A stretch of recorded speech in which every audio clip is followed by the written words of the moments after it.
So I'm now here in a chat and I want to attach a file. So I'll click on the paperclip along the bottom, and you're presented with two options. You can either upload from my computer or OneDrive. If I select upload from my computer, this will upload the file to my OneDrive also, and it will give edit rights to that file. So the recipient will be able to make changes to the document. So I'll just find the document here and I'll click on open.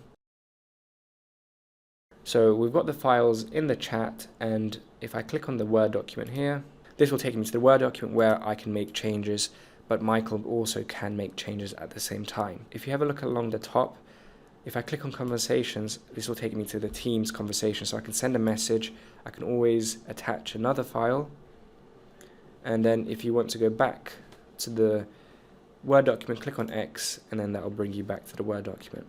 And now if I just close that, this will take me now back to the chat. So along the top here, where it says the recipient's name, you've got the first tab, which is chat. The second one is files. So any files that I've shared with Michael or he shared with me, I'll be able to see here. And this is only in Teams. Then you've got the organization chart. And then the last tab is going to be for activity. But I can also add a tab. So any documents that I've shared, I can create a tab for them. So I know I've attached a Word file in this chat thread. I click on Word. So any Word files that have been shared, I can create a new tab for. So let's select this document here. You're given the choice to post it to the chat about this tab. I'll just uncheck that and I'll click on Save. And now you'll see along the top, this has created a Word tab. If I click on the arrow down, this will give me tab options, so I can always rename this tab. So if I've got multiple tabs with Word documents, I can create a tab name. So I'll just change the tab name to Guidelines, click on Save, and you can see the tab Guidelines is there. So if I go back to chat,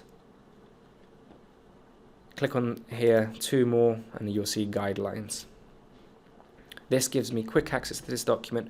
Rather than having to scroll through all my files, I can just click on the tab and open the document and start working on this document and collaborating. So you've got the tab options along the top. If you look along the right hand side, this is where I can initiate a video call, an audio call, or start sharing my screen. So if I click on sharing your screen, so anything that you've got open in the background you can share. And the last icon is where you can add people, so I can start typing someone's name and add them to this conversation.